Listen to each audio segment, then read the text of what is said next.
नाही याच्यावर संशोधन करून तुम्ही आमच्या पुढे माहिती आणता। एक तरुण आत्महत्या करतोय, त्या तरुणाच्या आत्महत्येमागचं कारण स्पष्ट झालेलं आहे, तरी सरकार ती आत्महत्या नाही हे सांगण्याचा प्रयत्न करत आहे।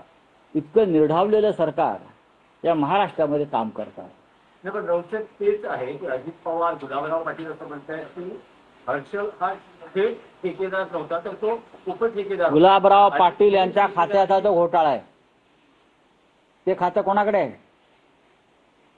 खातं कोणाकडे आहे?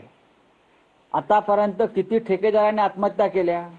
आतापर्यंत हजारो ठेकेदार रस्त्यावर आले।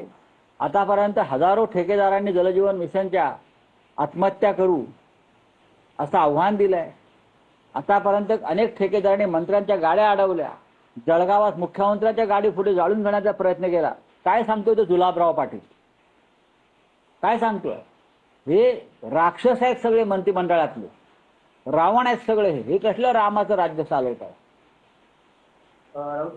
आम्ही साळुंकेचा विषय लक्षात ठेवा, मी परत परत सांगतोय। Sumit facilities, Shrikant Shinde medical foundation मध्ये कशा प्रकारे भ्रष्टाचाराचा पैसा आला, प्रत्यक्ष अप्रत्यक्ष, आणि ह्याच पैशातून झारखंडचा मद्य घोटाळा, त्याच्यामध्ये स्लीपिंग पार्टनर्स कोण आहेत हे सुद्धा लवकरच कळेल। पुन्हा एकदा आपल्या निदर्शनास येत आहे की राज्याचे मुख्यमंत्री हे स्त्री भाषा सूत्रावर ठाम आहे। काल ते दिल्लीत होते एका कार्यक्रमानिमित्तानं, आणि तिथे केलेल्या भाषणात त्यांनी असं म्हटलं की मराठीची शक्ती किंवा मराठी हे महाराष्ट्रात आलंच पाहिजे, बोललंच पाहिजे, पण तिसरी भाषा किंवा अन्य भाषांचाही, भारतातल्या अन्य भाषांचाही सन्मान केला गेला पाहिजे। देवेंद्र फडणवीस थोडे गोंधळलेले आहेत।